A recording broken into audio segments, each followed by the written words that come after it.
नमस्कार बच्चों, आज की हमारी कंप्यूटर क्लास में हम मेमोरी के बारे में डिस्कस करेंगे। पहले भी हमने अपनी क्लासेस में अलग अलग तरह की memory like register, cache, primary memory, secondary memory, tertiary memory, इनको हमने एक ट्रायंगल बना के डिफ्रेंशिएट किया था कि इनके साइजेस जो हैं वो रजिस्टर्स, कैशे और इस तरह से जब हम ट्रायंगल में सबसे ऊपर हमने रजिस्टर रखा था और जब हम नीचे आते हैं तो प्राइमरी मेमोरी का साइज बढ़ता जाता है ना। और इनकी मतलब ये जो सेकेंडरी मेमोरी है इसकी स्टोरेज कैपेसिटी काफी ज्यादा होती है in comparison to primary memory, cache या रजिस्टर। लेकिन जो रजिस्टर्स हैं, कैशे हैं, प्राइमरी मेमोरी है, they are fast speed memories.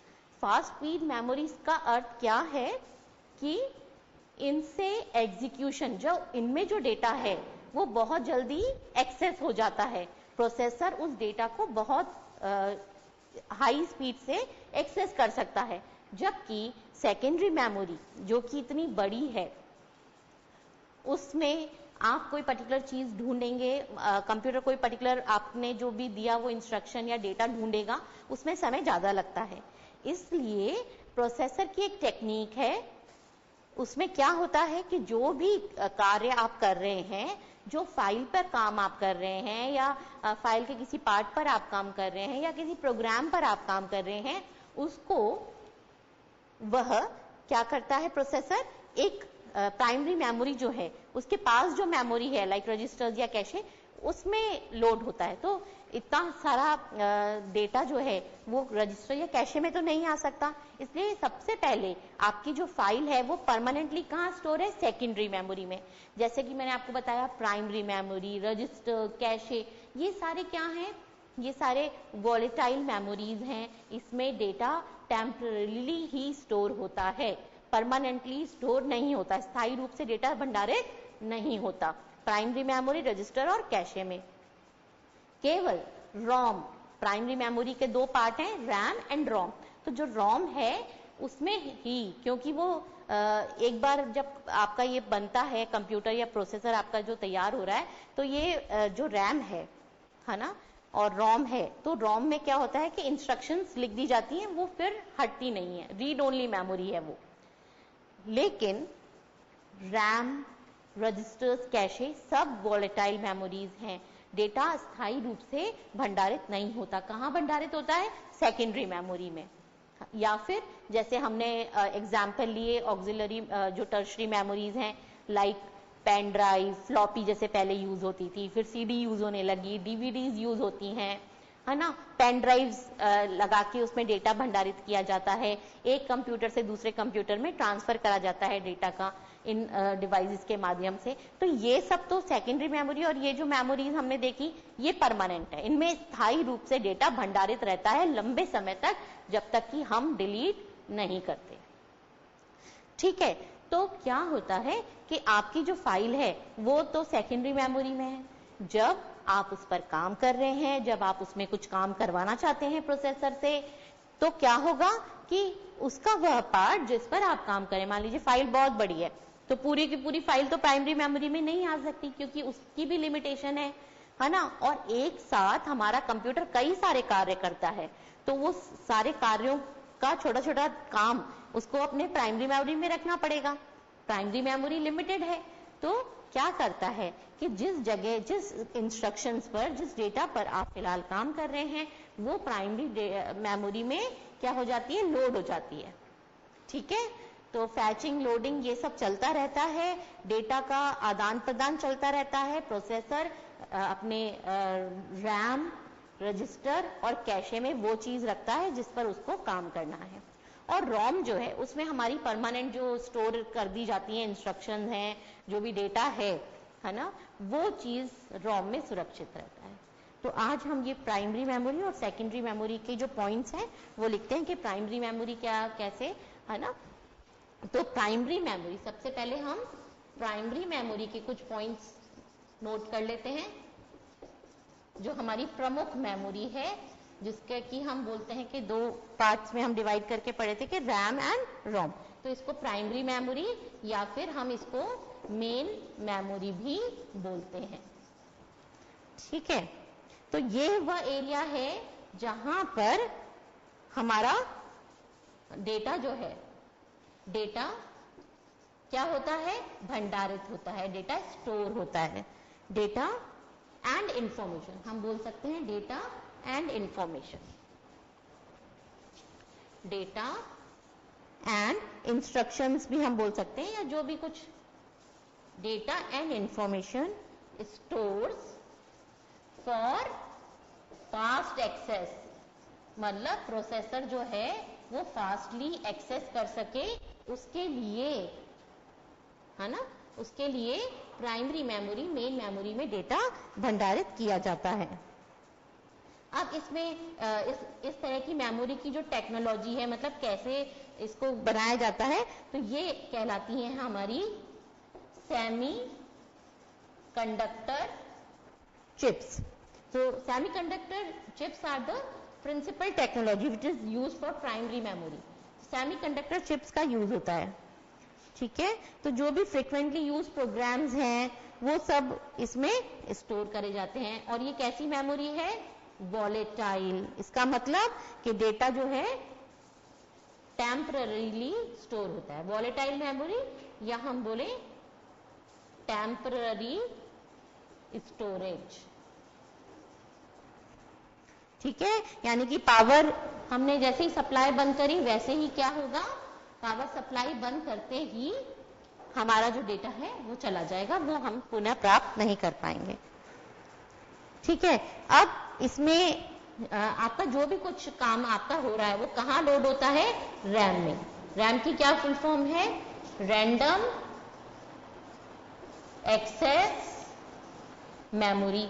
और ये रैंडम एक्सेस मेमोरी में रीड और राइट दोनों होता है, डेटा रीड भी होता है, डेटा राइट भी होता है। रैंडम एक्सेस मेमोरी, जो भी कुछ डेटा या इंफॉर्मेशन पर हम काम कर रहे हैं ये सबसे पहले रैम में लोड होती है, ठीक है। तो रैम में लोड हो जाएगी और उसको फास्टली फिर एक्सेस कर लिया जाएगा, ये चीज है।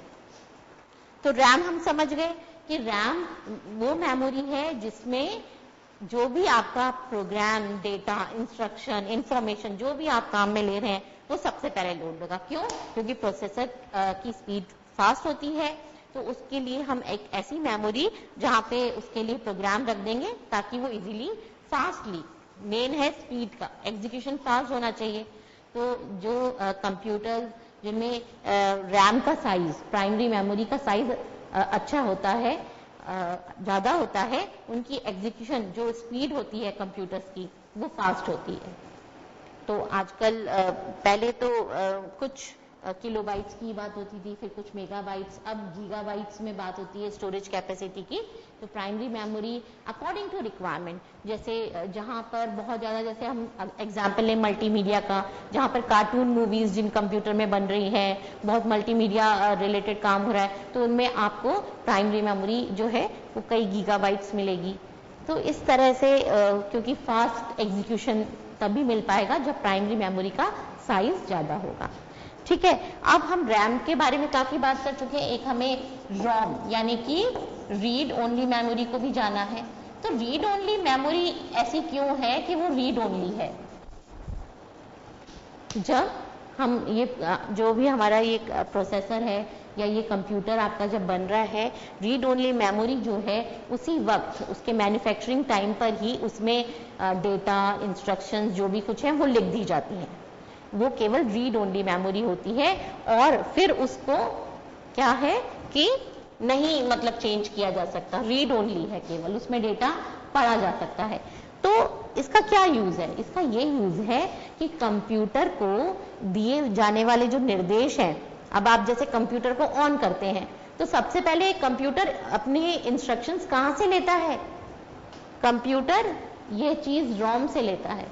रोम वह पार्ट है जहां पर कंप्यूटर के जो बेसिक इंस्ट्रक्शंस हैं, कंप्यूटर जैसे प्रोसेसर स्टार्ट होगा, वो सारी चीजें आपको मैंने बताया था कि रिसोर्सेज को चेक करता है, डिवाइसेस को, ड्राइवर्स को, सबको चेक करता है, सब चीज़ें सुचारू रूप से चल रही हैं या नहीं, उनसे एक अपना सामंजस्य बिठाता है, उनको कंट्रोल करता है।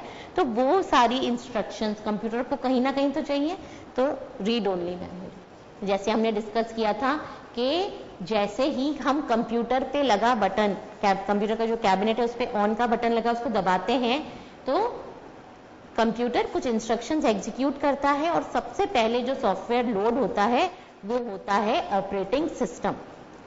तो कहीं ना कहीं ऑपरेटिंग सिस्टम, ये जो सॉफ्टवेयर हैं, ये सब चीज़ों के डेटा भी देना पड़ेगा, इंस्ट्रक्शंस भी आपको बतानी पड़ेंगी कि ये चीज़ कहाँ पर है भंडारित, है ना।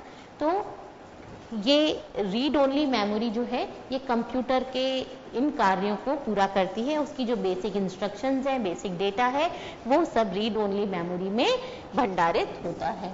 लेकिन समय के साथ साथ ये रीड ओनली मेमोरी, जैसा कि हम बोल रहे हैं कि रीड ओनली मेमोरी है, एक बार बन गई तो बस फिक्स है। उसके अलावा अब इसमें चेंजेस हुए और धीरे धीरे रॉम जो है, एक रॉम आई प्रॉम, जिसकी फुल फॉर्म है प्रोग्रामेबल रॉम, कि भाई रॉम एक बार बन गई फिर उसमें कोई चेंजेस नहीं कर सकते, तो प्रोग्रामेबल रॉम भी आती है जिसको कि प्रोग्राम के माध्यम से चेंज करा जा सकता है।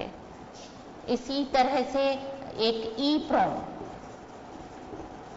के erasable programmable ROM, E stands for erasable.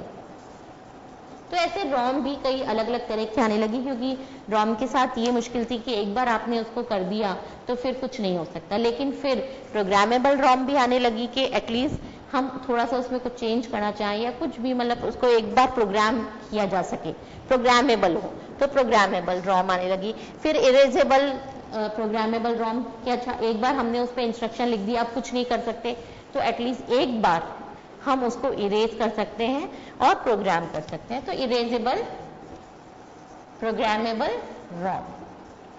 तो इस तरह से रॉम के भी कई सारे वर्जन्स हैं, कई सारे अलग अलग तरह की रॉम्स हैं, ताकि ऐसा ना हो कि भाई एक बार रॉम लिख दी उसके बाद अब उसमें कुछ भी चेंज संभव नहीं है। ऐसे ही और भी कई अलग अलग तरह की रॉम्स हैं, जैसे डबल ई प्रॉम, है ना, कि आप उसको इलेक्ट्रिकली कुछ इरेजेबल प्रोग्रामेबल रॉम, मतलब कुछ कर सको आप उसको, बाद में भी एक बार इंस्ट्रक्शंस आपने लिख दी, रॉम बना दी। तो ये रॉम के टाइप्स हैं। चलिए अब हम सेकेंडरी मेमोरी को पढ़ते हैं ताकि हम डिफ्रेंशिएट कर सकें। तो सेकेंडरी मेमोरी जो है ये हम बोल सकते हैं, जैसे हमने दो पार्ट्स में डिवाइड किया था, एक थी कंप्यूटर की आंतरिक मेमोरी और एक बाह्य memory, internal and external memory. तो इंटरनल मेमोरी बोले या मेन मेमोरी बोले या प्राइमरी मेमोरी बोले, एक ही बात है। सेकेंडरी मेमोरी हमारी क्या है? एक्सटर्नल मेमोरी, ठीक है, एक्सटर्नल मेमोरी। और इस पर डेटा कैसा, ये किस तरह की है? नॉन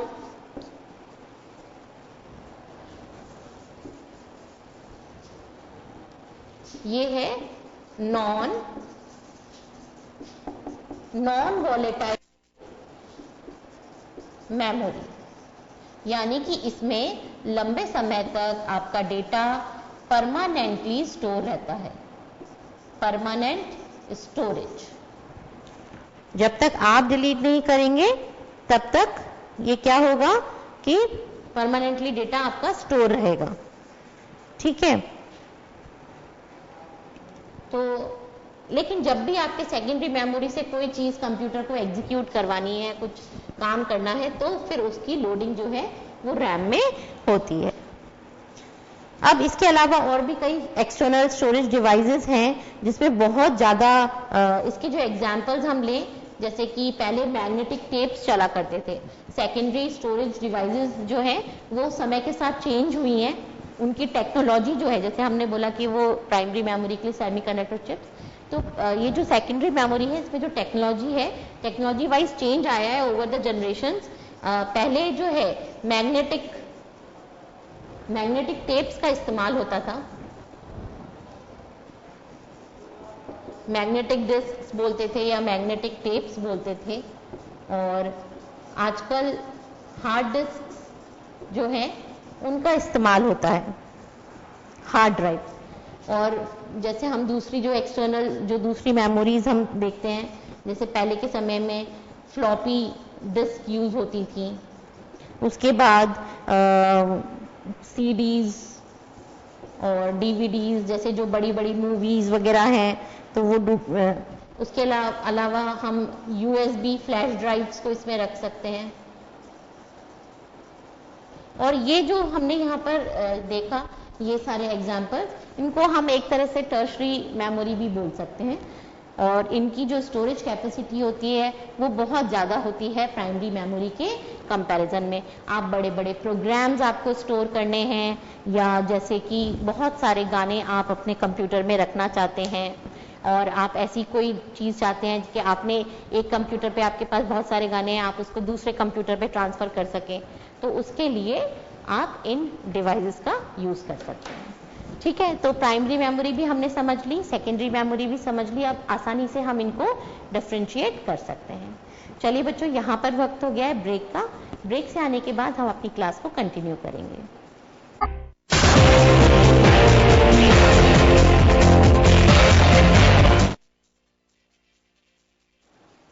चलिए बच्चों, ब्रेक हमने ले लिया, क्लास को आगे बढ़ाते हैं। तो यहाँ पर हमने कुछ पॉइंट्स लिखे हैं और डिफरेंशिएट किया है प्राइमरी एंड सेकेंडरी मेमोरी को। तो जैसा कि हमें पता है, primary memory is an internal memory और सेकेंडरी मेमोरी जो है वो बाह्य मेमोरी कहलाई जाती है। मेन मेमोरी नहीं है सेकेंडरी मेमोरी, एक्सटर्नल मेमोरी है ना। और जो प्राइमरी मेमोरी में डेटा भंडारित किया जाता है वो टेम्पररी स्टोरेज होता है। मतलब डेटा जैसे ही हम पावर सप्लाई खत्म हुई, डेटा वहां से हट जाएगा या चला जाएगा, हम उस डेटा को पुनः प्राप्त नहीं कर सकते। लेकिन ये जो प्राइमरी मेमोरी है ये डायरेक्टली एक्सेस, इसमें जो डेटा है, जो इंफॉर्मेशन है, वो डायरेक्टली एक्सेस होती है प्रोसेसर के द्वारा। प्रोसेसर इस मेमोरी से डेटा को डायरेक्टली एक्सेस करता है। लेकिन सेकेंडरी मेमोरी में जो भी डेटा स्टोर होता है, भंडारित होता है, वो प्रोसेसर डायरेक्टली एक्सेस नहीं करता। वो क्या करता है, जो चीज़ आप एक्सेस कर रहे हैं, फिलहाल आप जो चीज़ सेकेंडरी मेमोरी से एक्सेस कर रहे हैं, उसको वो क्या करेगा, प्राइमरी मेमोरी में लोड करेगा, उसके बाद ही एक्सेस करेगा। ये ऐसा इसलिए करता है क्योंकि प्रोसेसर की स्पीड बहुत ज़्यादा होती है और सेकेंडरी मेमोरी जिसका कि साइज बहुत ज़्यादा है। अब आप ठीक उसी तरह से समझिए कि एक बड़ी कॉलोनी में एक मकान ढूंढना थोड़ा समय लगेगा, और इसके विपरीत एक जो छोटी सी कॉलोनी है उसमें मकान ढूंढना, है ना। आप अगर बिल्कुल अनजान है दोनों जगहों के लिए, तो छोटी जगह में आप ज़्यादा जल्दी ढूंढ लेंगे। हम इसको इस तरह से इसलिए बता रहे हैं क्योंकि सेकेंडरी मेमोरी का साइज बहुत ज़्यादा होता है। जब तक वो उस पर्टिकुलर डेटा तक पहुंचेगा, है ना, कि उसमें इतना ज़्यादा डेटा है कि उसका जैसे ही उस तक पहुंचेगा उसमें समय लगता है। और प्राइमरी मेमोरी की जिस तरह से उसका टेक्नोलॉजी है, उससे क्या होता है कि फास्ट एक्सेस हो जाएगा और साथ ही साथ छोटी भी है ना। दोनों चीज़ें हैं, टेक्नोलॉजी तो है ही, साथ ही साथ इसमें छोटी भी है, तो फटाफट से आपका डेटा लोकेट हो जाएगा और वो एक्सेस कर पाएगा, उस पर वर्क कर पाएगा प्रोसेसर। तो इसलिए प्राइमरी मेमोरी जो है उसमें डेटा डायरेक्टली एक्सेस होता है, जबकि सेकेंडरी मेमोरी में data can not be access directly. Data is first loaded from secondary memory to primary memory. Data load होएगा सेकेंडरी से पहले प्राइमरी में, फिर प्रोसेसर उसको एक्सेस करेगा। तो हमारा प्राइमरी मेमोरी में डेटा टेम्पररीली स्टोर होता है, लेकिन सेकेंडरी मेमोरी में परमानेंटली लंबे समय तक स्टोर हो जाता है। तो फास्टर एक्सेस जो है वो प्राइमरी मेमोरी में मिलता है, जबकि सेकेंडरी मेमोरी में थोड़ा सा स्लो होता है प्राइमरी मेमोरी के कंपैरिजन में, है ना। और सेकेंडरी मेमोरी हमने पढ़ा, प्राइमरी मेमोरी रैम रोम होती है, और सेकेंडरी मेमोरी जो है इसमें पहले मैग्नेटिक टेप्स का इस्तेमाल होता था और आजकल हार्ड डिस्क का इस्तेमाल होता है। हमारे कंप्यूटर में एक ड्राइव लगी रहती है जिसको कि बोला जाता है हार्ड डिस्क ड्राइव। उस ड्राइव के अंदर जब आप इस हार्ड डिस्क को निकाल सकते हैं, है ना। ये जो हार्डवेयर है आप इसको निकाल सकते हैं, चेंज कर सकते हैं इनकेस कुछ प्रॉब्लम है या कुछ भी आप चाहते हैं कि ज़्यादा साइज की मेमोरी, सेकेंडरी मेमोरी आप लगाएं, तो ये हार्ड डिस्क ड्राइव है, ये ड्राइव है। और मतलब एक आप देखेंगे कि हार्ड डिस्क को आप निकाल सकते हैं, लगा सकते हैं, ठीक है। और अब हम हार्ड डिस्क को ही समझने जा रहे हैं, उसका स्ट्रक्चर कैसा होता है, डेटा उससे कैसे पढ़ा जाता है, उसमें से डेटा कैसे एक्सेस करा जाता है, उसको थोड़ा सा समझेंगे तो हमारा मेमोरी का जो कंसेप्ट है वो काफी क्लियर हो जाएगा।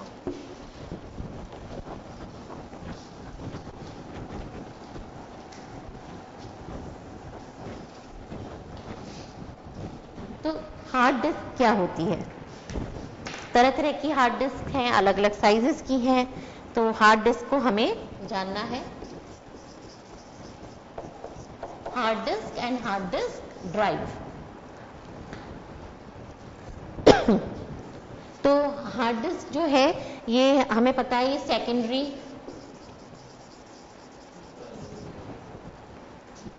हार्ड डिस्क एक सेकेंडरी और साथ ही साथ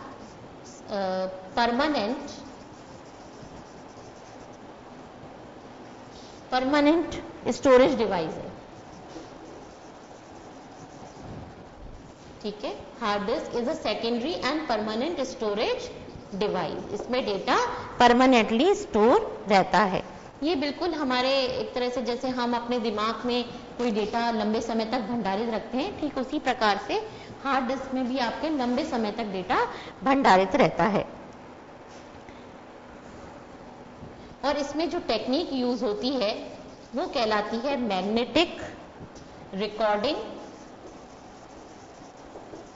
टेक्निक।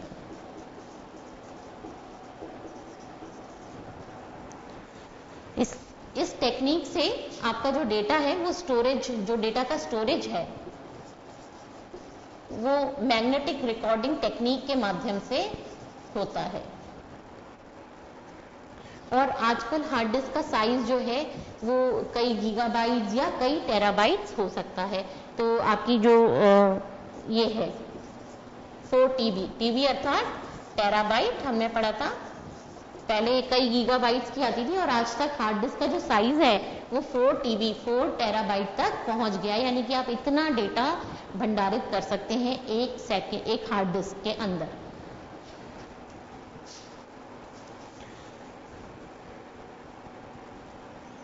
अब हार्ड डिस्क का हमें स्ट्रक्चर समझना है।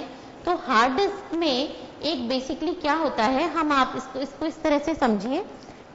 एक तो ये जो हार्ड डिस्क है आपको देखने में तो ऐसे लगेगा जैसे एक छोटा सा बॉक्स है ना। एक्चुअल में इसमें क्या होता है कि इसमें इसका जो फॉर्मेशन है ये एक सिलेंडर के जैसे होता है, और इसमें कई सारी मैग्नेटिक टेप्स, ये कई सारी आपकी समझ लीजिए एक तरह से कई सारी आपकी ऐसी सरफेसेस हैं जिन पे डेटा भंडारित होता है। तो मैं ड्रॉ करके आपको यहाँ पे समझाती हूँ। ये चीज हम समझ गए हार्ड डिस्क के बारे में।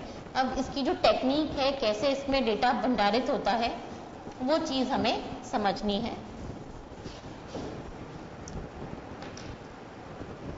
इसमें बेसिकली एक गोलाकार डिस्क होती है जिसपे डिजिटली डेटा सेव होता है, और वो बहुत तेजी से घूमती है, और इस तरह से इसका कुछ स्ट्रक्चर होता है बेसिकली।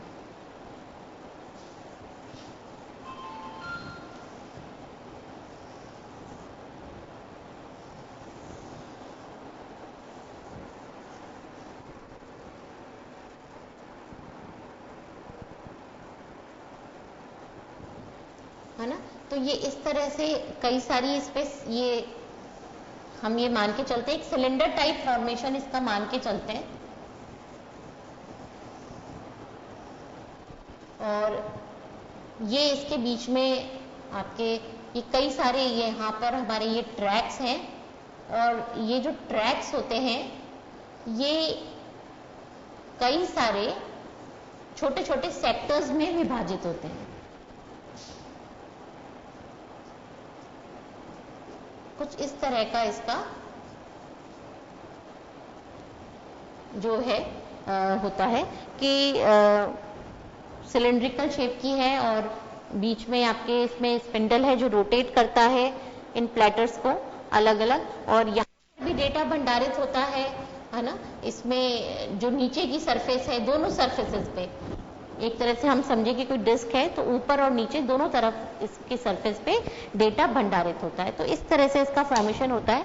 अब है कि जहां पे भी डेटा हमें पढ़ना है, जहां जिस जगह से भी, तो इसमें यहाँ पर जैसे कि हम पहले नहीं देखते थे, हमारी कैसेट्स आती थी है ना, मैग्नेटिक टेप्स आती थी, तो उनको कई बार हम घुमाते थे, निकालते थे। तो इस तरह की कुछ फॉर्मेशन है।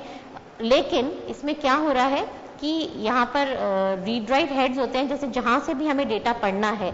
अब इसमें ये जो छोटे छोटे हैं, ये लाइंस जो हमने ड्रॉ करी है, इनको बोला जाता है ट्रैक्स। और ये जो ट्रैक्स हैं, ये डिवाइडेड है सेक्टर्स में। जहां से भी डेटा रीड या राइट करना है, क्योंकि जो हार्ड डिस्क है उसमें आप डेटा पढ़ भी सकते हैं और डेटा लिखवा भी सकते हैं। तो जो भी लोकेशन एक्सेस करनी है तो वो एक्सेस होती है रीड राइट हेड के मूवमेंट से। उस पर्टिकुलर ट्रैक पर जाके, उस पर्टिकुलर सेक्टर पे जाके वो डेटा जो आपको लिखवाना है या पढ़ना है, तो उनके मूवमेंट के थ्रू ये चीज़ एक्सेस होती है। और इस तरह की भी चीज़ें आती हैं कि जैसे आप वो निकालना चाहें कि किसी लोकेशन से आप कितनी देर में कोई वर्ड या कोई भी इसमें से डेटा पढ़ सकते हैं, है ना।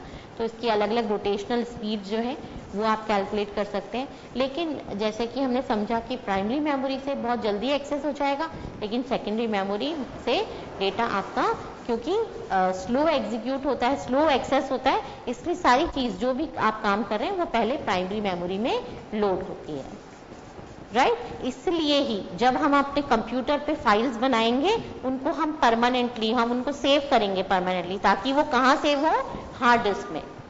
अगर हमने ऐसा नहीं किया तो जैसे ही हम कंप्यूटर बंद करेंगे, हमारा जो डेटा है वो लॉस्ट हो जाएगा, राइट। तो बच्चों, आज समय पूरा हो गया है। आज की कक्षा में बस इतना ही। धन्यवाद।